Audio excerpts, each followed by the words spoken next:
Hey, what's up guys, welcome to another video of ReactJS, and in today's video we are going to learn how to handle event listener in ReactJS, and specifically in this video we will learn how to handle click listener in ReactJS. So without any delay, let's start.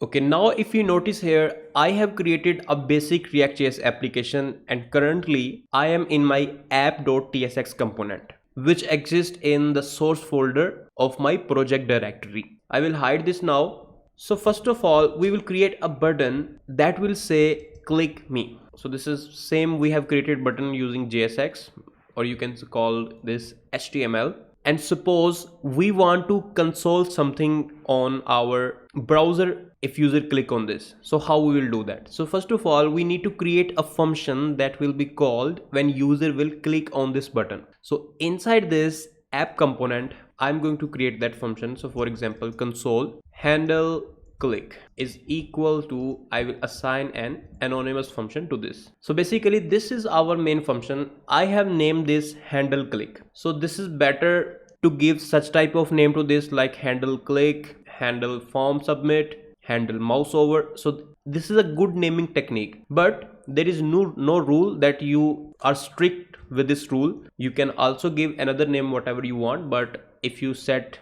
event listener, this is better for you to use the handle keyword and then carry on like handle click. So now what we want is on click on this button, we want to call this function. Okay, so first of all, let me console this. Click me button is clicked. Okay, and now I will save this, and we only have defined a function, but we do not have linked this button with this button. It means we need to assign the reference of this button to our button. So once user will click on this function will be called. So what we have to do, inside the starting tag of our button, we need to type here on click. So you can notice I have write this in camel case. The on is smaller and then click is equal to, then you have to type these parentheses, not double quotations but parentheses, because parentheses will define that there is something to execute, and we simply need to copy the name of this function and paste here handle click. So that's it. So this was the first part. First of all let me run the app, so then we will learn further. So I will click on terminal, new terminal, and here I will type npm run dev. Control click on this. If you can see, we have this heading here, and I will click on console, and now I will remove everything from my console. Once I will click on this, so you can see that click me button is clicked. So now this is up to you that what you actually do once user will click on it. Maybe you can alert something, hey, how are you? And if I save this and refresh, and now you will see it will also console and it will also hey, how are you on our screen.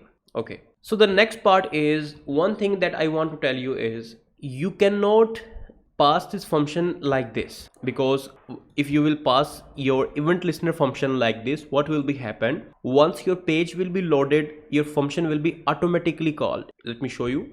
First of all, we need to hide something. We need to type something here like console handle click is called, and now if I will save this, refresh, you can see that handle click is called, handle click is called. So I do not have click on this button, but this function is automatically called. And now you can see that if I'm clicking on this button, obviously this function is not calling. The next question is how we can pass a parameter inside this function. So maybe you will think we can directly do this like this, author, and if I will type here name, and if you are thinking we can receive this like this, so then you are wrong, because I already told you typing these brackets in front of our function means we are calling it, but we have to only give reference to our this function, not call this. So here what you need to do, let me cut this from here. Everything will be same, this function code is right, but we need to define an anonymous function here like this. Okay, so basically we are not calling this function, but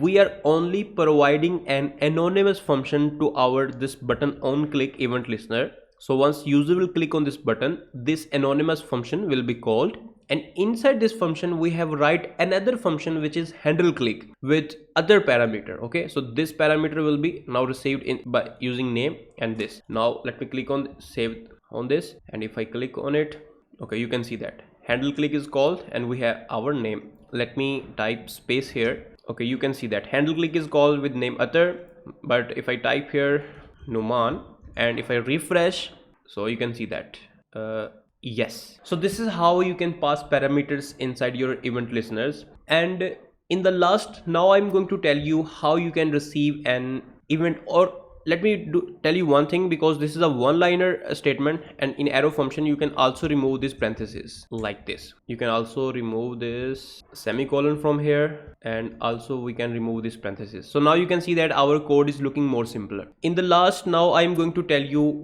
another thing is how we can receive an event object once user will click on it. So basically event object is object that contain different type of properties. For example, target. You even notice that when you work with input fields, we get the input value by using event.target.values, something like this. So it means once you will call this anonymous function, you will automatically receive an event object inside this. So you can see that we have pass here, but now we cannot receive this event object inside our handle click function. The reason is because we are calling our this anonymous function, and currently this anonymous function's body is only this, not this. So obviously if you again want to receive this event object in this function as well, you have to pass this function as a parameter in it like this. So you can see that we have received this event object and we are passing here as a second parameter, and again we need to receive this in our handle click button as well. And now let me console here, console.log. You can type here event e. First of all, let me save this. And now if I refresh and if I click on this button, so you can see that this is our event object that contain different methods and different properties. Obviously I'm not going to talk about them, but I will talk about one. So if you can type here e.current event e.target, I hope you will be familiar with this. Now if I click on click me, so you can see that we have get the button that we have clicked. You can see that you can see that we are getting its inner text, which is click me. You can get its inner HTML like by using inner HTML. Let me also show you inner HTML. And now if we will refresh, let me remove this first console, and now if I click on this, so you can see that we are getting the inner HTML of this button. Obviously if your button contain other properties like data value, something like this, so you can also receive this using the event.target object. Okay, so friends, I hope that this video will be helpful for you. If you have any question, you can ask us in the comment section. We will try to answer your question. And finally, thanks for watching.